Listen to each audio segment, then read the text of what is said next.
The Early Weigh-In Podcast is back this Saturday. Early fight card. We go back across the pond to London, England. Top 5 welterweights square off. Leon Edwards and Sean Brady. Jan Blachowicz returns to take on Carlos Ulberg in the co-main event. It's 13 fights going down. Again, early fight card. Always stoked about that. As far as last week goes, want to recap that like we always do. Rough night at the office for myself. Laid chalk on 2 guys, and they both look like the clear underdog. Bet on Marvin Vettori and Zaleski dos Santos. Marvin looked like he'd been out of the octagon for a while, and Zaleski honestly hurt in Njokuani early, but never grappled anywhere like I thought he was going to, and ended up getting knocked out in the second. I know you're on the other side of that one. Ended up coming out in the green. So let you recap your night. We'll get into Saturday's card. Yeah, we talked a little bit about this before we started. It's I'm on a 5-card win streak, but still less than 5 units total over all 5 of those. Pretty underwhelming, but I will take it. Chidi and Njokuani being kind of my only real lean of the card, and then I lost a ton of my valued sprinkling on things. I had Chidi for one unit at plus 170. I threw a sprinkle on Danny Barres against Andre Lima, and he just got tore up the whole fight. He sure was tough enough that I might not too upset that I bet on him, but he did not look like he had ever had a shot to win. Nunes by TKO. I knew they were going to be banging. I just thought Nunes was going to land first, and she did not. Mustasa by decision. I knew that the line was kind of trappy, so I tried to get cute with it, and I thought that he might win a decision, but man, Carlos Ferreira turned back the clock that night and got knocked the win him out and choked him out. Double win right there. The Njokuani by TKO plus 400. I hit that for 2 units. Vettori wins by TKO plus 1,100. Now, I'm not upset with that because he had the shot, man. They're in the 3rd round. He had him on skates for a second. He just couldn't capitalize. Judice wins by decision. Again, these were all just like late additions, and I should have laid off, but that was another one where it was finally plus money, and I thought that was how it was going to work, so I threw a unit on that. And then I had a parlay with Hernandez and Vettori, and truth be told, even the Hernandez leg was a little bit of a sweat. Right. So barely profited 0.15 units, but I will take it. Like we said, profit's profit. Moving on to the first fight of the night in the lightweight division, Guram Kutateladze taking on Kaif Fernandez. Man, Guram's just had a tough career in the UFC. He's one of these fighters who, when he came in, we knew he was, a high caliber fighter. He has all the skill in the world, but unfortunately, due to matchmaking and just bad luck, he struggles to pull away from fights, and he's just let us down a couple of times. Even though he's 1-3 in the UFC, he's still coming into this fight as a minus 425 favorite. So the odds makers do believe in him, believe that he's still that caliber of fighter, but he's still kind of yet to show that. Caio Fernandez, on the other hand, he's 9-2, 1-1 in the UFC. There's a lot to be desired with Fernandez, to be honest with you, but he does bring some finishing potential. He has a great lead left hook. He throws some pretty hard shots down the middle, and because he has that wide stance, whenever people try and close the distance on him, he'll throw some really hard knees up the middle. And then we saw in his last fight him chop away at the leg and find the finish. I think that this fight is probably going to be. It's going to be close at first, but I do expect Guram to find his shot. If he does start to get lazy down the stretch, we've seen him kind of, lose that technique and get caught. And Caio's not somebody that you want to give that opportunity. I expect Guram to come out here with a little bit more grappling approach. But I do think that he's going to get the win. And I think that for his career's sake, it would be in his best interest to really go for the finish here.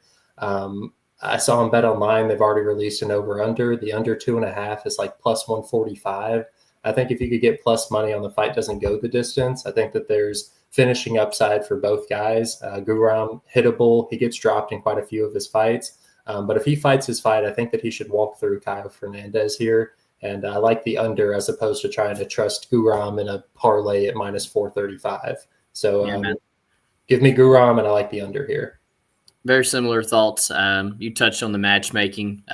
Similar with the matchmaking. fighting a close split decision. So you've kind of seen Guram fade and maybe even quit a little bit in the Elves Brenner fight. So there's plenty of reasons not to lay that minus 425. But I'm with you. I kind of think he could kind of walk through Cali Fernandez here. I think he's a better fighter on the feet, on the mat, and in the cardio as well.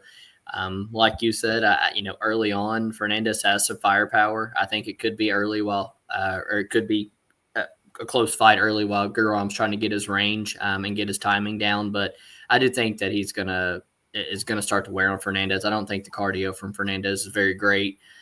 And yeah, I like Guram round 2-3 finish, or at least dominating those rounds enough to win a pretty comfortable decision. Nice to see an under at plus money in that one. That does make it kind of tempting because I do think there's a high finishing potential, especially on the Guram side. Mm-hmm. Going down to, I believe, bantamweight division, Callan Loughran taking on Nathan Fletcher. Man, pre-fight, I kind of did think that I was going to look at trying to bet Callan Loughran. Just kind of not the biggest Nathan Fletcher guy, if I'm being honest with you. I don't really like what I see from the guy on the feet. I think he kind of slows down if you make him work hard, but he is a pretty solid grappler. And ultimately, I do think that's what the fight comes down to. I think Callan Loughran is going to give up some takedowns here. I'm not really sold on his ability to keep the fight upright. I do think he is the better striker here, carries a lot more power and things of the two, but his striking defense is just as poor to the fact that, I don't know, he absorbs as many as he lands, and a lot of fights on the feet with him are going to be close. It's the Jake Hadley one that really just leaves me with a bad taste in my mouth. Wasn't a good performance for him. But it is a much different fight here. Fletcher's going to be looking to take him down instead of box with him. And I just kind of feel like Fletcher's going to do enough over 15 minutes, be active enough with the takedowns, get enough control, maybe threaten with a couple submissions. I like Fletcher by decision. Yeah, I'm on the Fletcher side as well. I think Callan Loughran's pretty small for the division. And, truth be told, he just doesn't have a lot of options out there. He's not a great grappler. And even when he's striking, he's short. And I think Nathan Fletcher has a little bit more paths to victory. I think he's a little bit more technical with his striking. And I like him just slightly. It's not something that I really have a lot of conviction placing a bet on him. But if he ends up being underdog by fight time, I see that Loughran line's coming down. I would certainly consider putting at least a unit on Nathan Fletcher. I think he's just the more technical fighter, and I do expect him to get that the nod on the judges' scorecard as well. Yeah, I was just about to ask. I saw Colin was minus 102 on DraftKings after being plus money like all week. So yeah, if it flipped, that gets quite tempting. Yeah, I think so as well. Moving on to a little bit of a sleeper fight, man.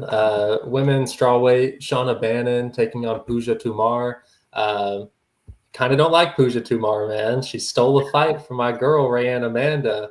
And I was there, and I do not think that she won that fight. I think that the UFC was, trying to increase their Indian support or their support from India. Nah. And, this is going to be a high-ya type of fight. Both girls don't really bring much finishing upside. Shauna has just shown me that she's a little weak, which is why I don't want to trust her here as a favorite. I think that this fight's probably pretty close, but I think Pooja might just be a little bit more physical, and that might be all that it takes to beat Shauna Bannon. It's not that either one of these girls are high level, but outside of this being in Shauna Bannon's backyard, I think I understand why Pooja is getting the love that she is as an underdog here. This should be a relatively close fight, and if physicality is the difference maker, I do kind of lean Pooja here, but I will not be putting my money on this fight at all. Yeah, man, me neither. This is even lower level than last week's prelim opener with Judice and what's her name, Yeah. Yeah, man, chalk on Bannon, never a good idea, never a good bet. But personally, I don't think Tomar is good at all. I think you were, I think I was hosed on my Francis Marshall bet. Absolutely hosed if you bet Rayanne Amanda, man. I watched that fight back again. I thought it was 30-27 Amanda. And I had no bet in it. Tomar's a decent kickboxer. I don't really think she has hands. She relies really a lot on her kicks. I think she takes the back foot pretty easily. She has no grappling upside whatsoever. She's been submitted multiple times by very, very low level girls. I think if Bandon were to wind up on top, she could look a massive favorite here. She's also got a massive reach advantage. It's in her backyard. I would never get there, even though it is coming down. It looks like a little bit. Yeah, but to me, it kind of seems like it's Bandon or pass. Tamar's not a girl I'm ever going to bet, just being honest. So I like Bandon by decision. For what it's worth, this is one of the winnable fights for Pooja in the division, you know? 100%. And considering her following of 500,000 people on Instagram, I think even though it's in Bannon's backyard, I think the UFC, if they had a choice, they'd pick Pooja. Yeah, I mean, I've seen him rob someone blind for her before, so it's not out of the question. Andre Puliev taking on CLD. Be short here, man. Big step down from RoboCop. I think the line kind of indicates this one here. I think this is a spot that Leroy Duncan goes out here and dominates. I think he's the better fighter in pretty much every aspect of this one, especially on the feet. I think he's twice the athlete, much faster, much more technical on the feet, has a far more ability to finish this fight. Puliev really doesn't stand a chance unless he can get a hard grappling pace going. I don't really trust him to put together a hard 15 minutes of grappling without slowing down.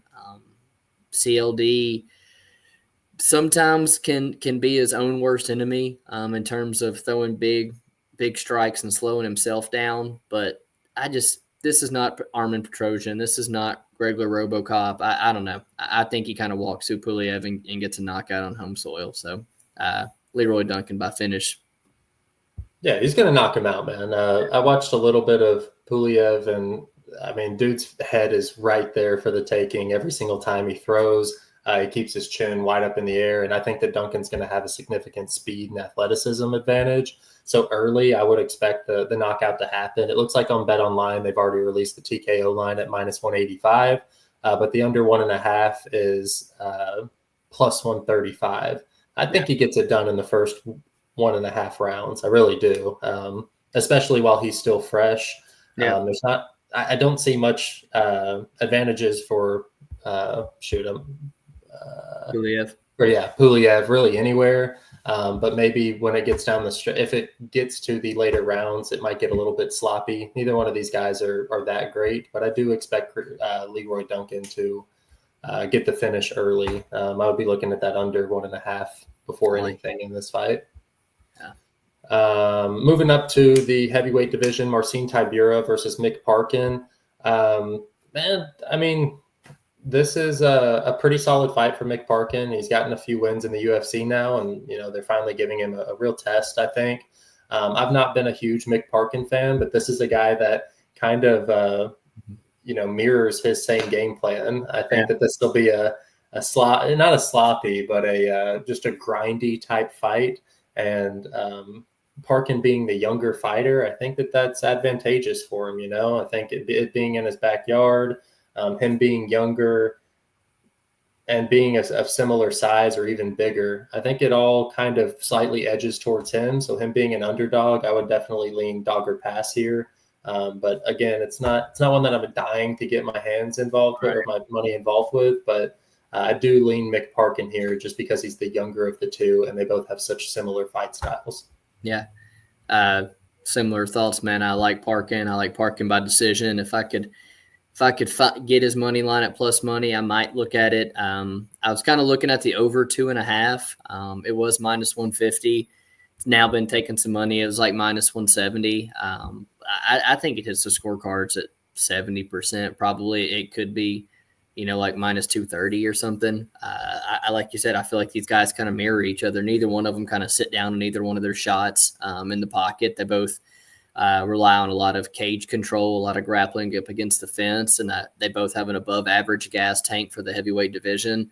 And I kind of think Parkin's just at this stage of his career able to do it a little bit better than Tybura is.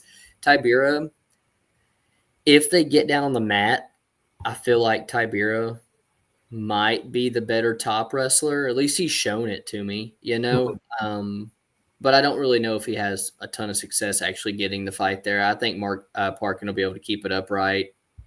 Yeah. If it's a close one, like I think it is, he probably takes it being on the home soil. For what it's worth, I don't think that Mick Parkin would win in any of the fights that Tybura has lost in the UFC. You know, like they're similar caliber. So yeah, 100%. Yeah, I like Parkin by decision. Coming up on the first bet for me, man, I took a small poke on Felipe Dos Santos, a half unit plus 265. I think it's a lot closer than the line indicates, but take that from someone who's faded Kavanaugh in his last two with both Ho and Ochoa. The Ochoa fight was close, but here, man, look, the bookies are saying that Kavanaugh is priced the exact same as Manel Kopp was, and Felipe gave him a tough ass fight, and he's priced twice as high as Andre Lima was against Felipe Dos Santos. I just can't say that I agree with that. I do think Kavanaugh's a good prospect. I think he's going to be in the UFC for a long time. His striking looks crisp. It looks fast. But Dos Santos is a person who's going to come in there and put you on your back foot, set a high pace early, will be able to withstand that pace. He's durable. I think he's got the better grappling of the two. And I think all three of his UFC opponents so far would be favored over anybody that Kavanaugh stood across from before. So I ultimately think that, if Kavanaugh comes out on top in his backyard, will I be surprised? No, I really won't, man. But I know Dos Santos is going to go in there and give me the fight that I'm comfortable backing at plus 265. So worth the small poke, first underdog shot for me. Yeah, this is a fraud check type of fight. You got somebody in Felipe Dos Santos who has never been finished, and somebody in Loner Kavanagh who finishes most of his fights. Just watching their tape study back, I feel like Loner Kavanagh is going to have just an insane speed advantage. Yeah. And I do, had Felipe Dos Santos had some losses by finish, I would have looked at Loner Kavanagh inside the distance. But if he's still there after round two, like we might see more out of Kavanagh than we've had the opportunity to so far. So yes, I like Loner Kavanagh here, but this is just not a price tag that I want to get involved with. And I don't see enough upside on the Felipe Dos Santos to want to bet him. He's had some really close fights, but I haven't seen him really take over any aspect of his UFC fights so far. And it's really tough for me to bet on him just from having close fights with people.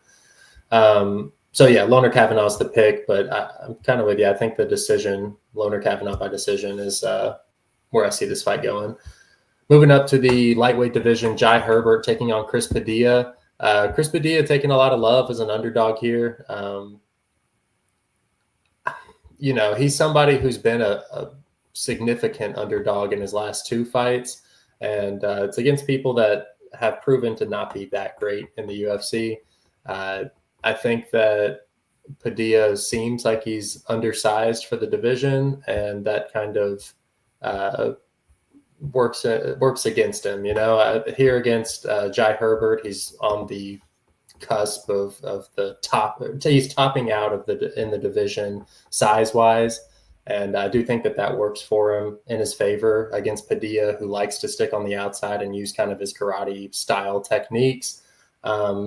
I expect this fight to be close, and I don't really see a clear victor here, but I do think that the power shots of Jai Herbert, if he can just avoid getting his chin touched, he could probably point fight his way to a win here. But, I'm not looking to get involved on either side.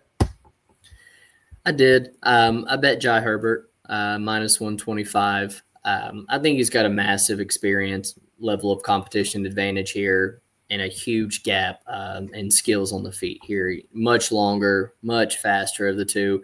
And he's got cardio and volume that I know I can trust over 15 minutes, not to mention another hometown fighter here. I just don't think Padilla's really got the offensive wrestling to go out there and dominate Herbert on the mat. And I don't really think that he's got a ton of power to go out there and land a big overhand like a Ilya or like a Trinaldo and hurt Herbert on the feet, which is kind of what you always got to be worried about. At the end of the day, man, to me, I think Padilla, I think he's lucky to be 2-0 in the UFC. I watched back both those fights this week. he found a way to get the finish, but I ultimately thought that Lontop and Rongzhu looked pretty good up until Padilla was able to finish him. This guy's found a way to lose 6 times on the regional scene already. A win over Justin James is what gets you in the UFC. I just ultimately props to Padilla for making the most of a short notice opportunity. But to me, this is a massive step up in competition. I line Giant Herbert about as minus 175. And kind of like you mentioned, after Padilla's cash as back-to-back underdog, I just think the market's overadjusted a little too much here, man. Small play on Giant Herbert there. I do have an underdog shot on this next fight. Nathaniel Wood taking on Morgan Charrier. I've got 2 units on Nathaniel Wood at plus 143. Charrier, you can kind of say similar to Taco Padilla. And I will say his regional level losses, much higher level, but a guy who's found a way to lose 9 fights, prior to coming to the UFC. He's a guy that prides himself on his kickboxing, but I really don't like what I see from him as far as hands-wise. I think he relies on his body kicks and things a lot more. And I do think he kind of fears the grappling. I think it tires him out. I think he's scared to get taken down. And in turn, I think that makes his volume extremely low. And that's why he's constantly getting himself in split decisions here. Nathaniel Wood, very smart, very cerebral fighter, a guy who's from London. O2 Arena is going to be going nuts for him. I think he can absolutely hang with this fight on the feet. I do think he is very smart with his takedowns and has the ability to take down Morgan Charrier here. My issue with Wood is he could be a little bit chinny at times, and he's kind of like, I guess you could say, a tweener. He's kind of too big for 35, but a little bit too small for 145. But, man, he's got good gas tank. At the end of the day, I think this is a close fight where the guy who's almost minus 170 is constantly in split decisions with unreliable volume and suspect grappling. And the guy who's got all the grappling upside is plus money in his hometown. So I like Nathaniel Wood, and I think he's a pretty solid underdog. Easy click for me this week. Yeah, I mean, I like how confident you are on it. It makes me want to throw a half unit just so I don't miss out. But, I think I might wait till weigh-ins, and by that time it might be too late considering how the line is going down. For all the same reasons that you said, I think that this fight's close, and I definitely like the patience, the ability to switch up his game plan mid-fight, Nathaniel Wood. And then if he does get rocked, he always has the grappling to go towards. Morgan, though, I do think that Morgan's a little bit faster. He has a little bit of a style to his fighting. He kind of works off momentum. And I do think that if Nathaniel doesn't find success with that grappling early, that he could kind of get just down on the scorecards. Chari, he does keep you at bay with those front kicks and the body kick. And I think that could be difficult for Wood to find his way on the inside and utilize his grappling skills. That being said, like Morgan isn't somebody that has really just wowed me in the UFC. He's gotten a couple of finishes, but it's still not against the caliber of guys that I would want to see to be able to trust him here against Nathaniel Wood.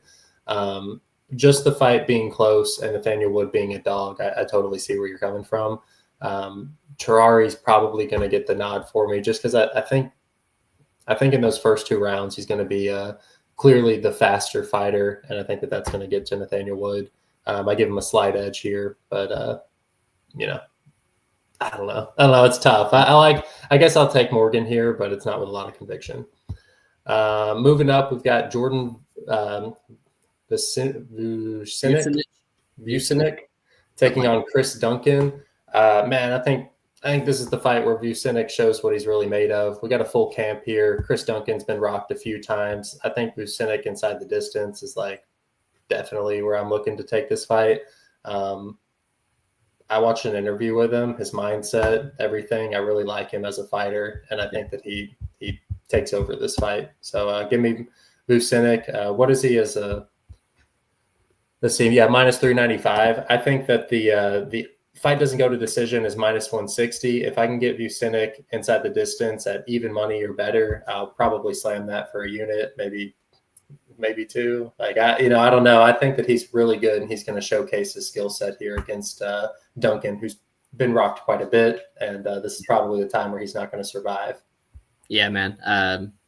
I think the exact same. If Duncan doesn't make this an absolute dogfight and get in his face and land some takedowns, he's probably gonna be woke up staring at the lights. I think the technique and speed is just night and day on the Jordan side, and yeah, I think he's gonna light Duncan up. You know, you can't question Duncan's heart, but the durability's been cracked a couple times now, and I think Busen is going to KO him as well, man.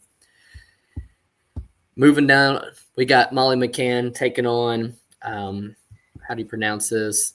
Alexia Thayanara. I like that. Yeah. Yeah. So I bet Molly McCann plus 164, just another half unit small poke. She's in England. She's on the full camp. She's prepared to fight, and she's got the edge on the feet. That's enough for me here. Half unit at plus 164. She's clearly got her faults on the mat. Thayanara does her best work on the mat. I have no problem saying that. But this is not a Dana White Contender Series fight. And Thayanara is not on the level of Italia Santos and Aaron Blanchfield, a Stoliarenko, even a Bruna Brazil, man. You've got a tough debut. You're having to fly across the pond to London. The crowd is going to probably potentially be going crazier for Molly McCann than they will be for anybody else on this card on Saturday. I think Thayanara's got a tough debut, and if she doesn't just come out here and wipe the floor with Molly, she could get herself in a tough-ass fight where I trust Molly a lot more. So, yeah, dogger pass to me, half unit. Love to see all Meatball cash me one. I know it's MMA math, but Thayanara does have a win over Bruno Brazil. So, yeah. Other than that, I'm with you for all the same reasons. Like, I think if Meatball can just make this a dirty fight, she's going to get the nod. And Thayanara not coming off of a full camp, she could get herself in trouble if she's not able to get it down to the mat quickly and get the finish. Yeah, I don't have too much to add here. I like Molly McCann at the number that you got her at, plus 164, you said? Yeah, I believe that's what it was. Yeah, even the under, I think that there's a lot of potential for that under, which is sitting at like plus 140. With Thayanara's ground skills, I think she's live early, and then Meatball just pushes the type of pace that breaks fighters. And we've seen her hit quite a few unders in the past. So give me the under in this fight, and then I also like the dogger pass in this situation as well. Moving up the card to the welterweight division, Kevin Holland taking on Gunnar Nelson. Kind of surprised to see Gunnar Nelson as a favorite, just considering the layoff and, that he is somewhat one-dimensional of a fighter. But, Kevin Holland has not given me much to trust him with at this point in his career. He seems like he's not fighting for the right reasons. He's kind of understood that he's going to be a journeyman for his entire career. And in this matchup, I think that he's stylistically at a disadvantage. Gunnar Nelson's wanting to get this fight to the ground. And if he does, I think that he keeps it there. Now, the caveat to that is Gunnar Nelson doesn't have the greatest grappling to get the fight to the mat. And I think if Kevin Holland's able to skirt on the outside, keep this fight on the feet, he's going to look like a significant favorite. But I just can't trust him to do that at this point in his career. So it is I don't know. I'd probably be dogger pass here, but Kevin Holland's like plus 110, and that's not enough for me. I think I'm going to lay off Kevin Holland, the slight lean. Yeah. How do you feel about this? Same way, man. 110, just not enough for me. It's plus 140, 50. I'd probably get involved because, I'm not totally confident that Nelson has the wrestling of a Vettori, Brunson, Dolidze, and it's not at 185 pounds. He's also been out for 2 years, 37 years old. He's at the weight class where I think Kevin Holland performs best at, where he should be all along, the weight class that makes him actually take his camp serious because he has to cut weight and actually prepare. So at the other hand, when you got a guy who wants to take Kevin Holland down, it always seems like a good bet. But something tells me that Kevin's going to get his number on the feet here. I like Kevin Holland. I like him to get the TKO, man. Because we like old old Gunnar Nelson, but I think he's just in over his head, man. Bit too slow. Kevin's a bit too athletic, and just timing's everything in this sport, man. And I think it's gonna catch up to him.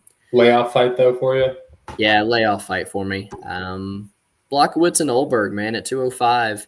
A few years back, I guess everybody probably look at the line and think it was probably crazy. But at this point, the career trajectories of these two are going in different directions. I know Olberg's no spring chicken, but he is like 7 years younger at this point in his career. The speed difference, the athleticism, the activity, it's all on the side of Olberg. Jan's been on a big layoff, dealt with a couple surgeries now at 42 years old. So I do expect a slower Blockowitz.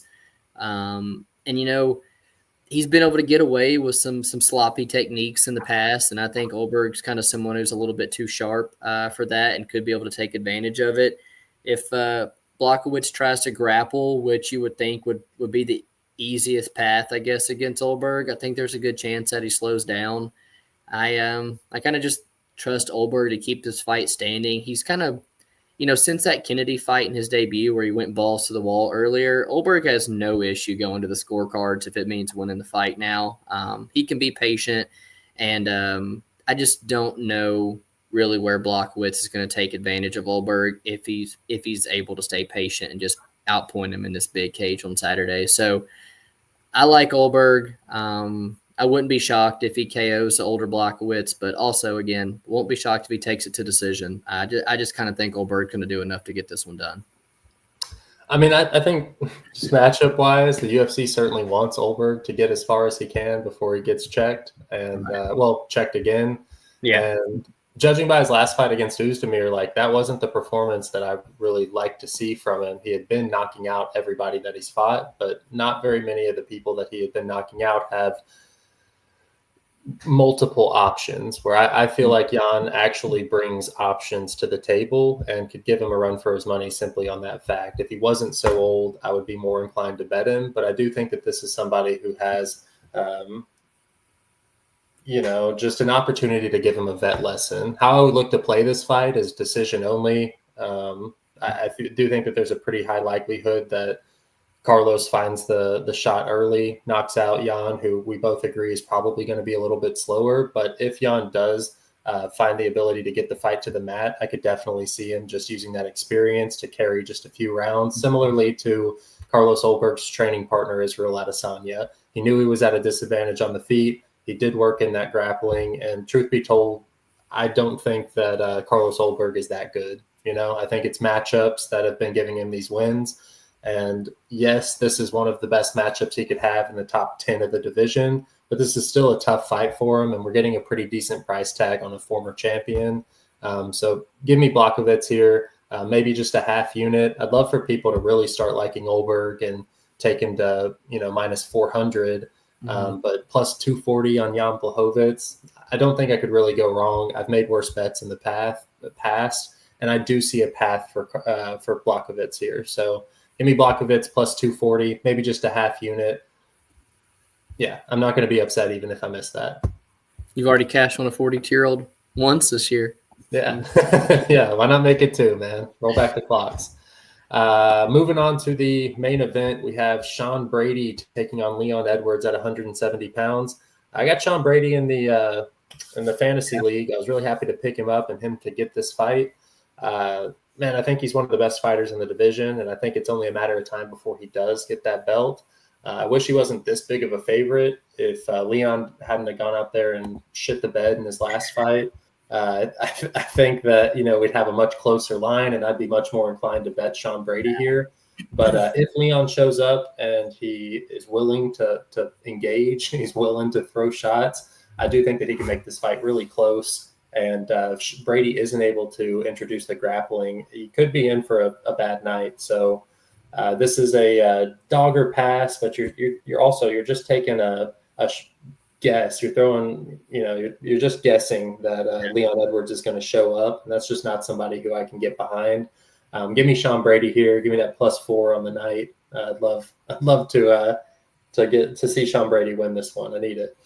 Yeah, man. So I taped this one before seeing the line, and I was kind of expecting to be able to bet Sean Brady at plus money. Mm-hmm. Kind of being the one who's taking it on what you would quote short notice. It's only a second 5-round main event. He's having to fly over to Leon's backyard. I mean, the only other time Sean Brady fought outside the U.S., he got finished by Bilal Muhammad and was very open about how he struggled to fight outside the USA for the first time in his career and things. So I really did think that we were going to get Sean Brady at plus money. But I guess people kind of see the same potential we do in him as a contender in the division and kind of see the potential comparisons to that Bilal fight. Because, man, that was one of the worst championship performances in a minute from Leon. I mean, I watched that fight back.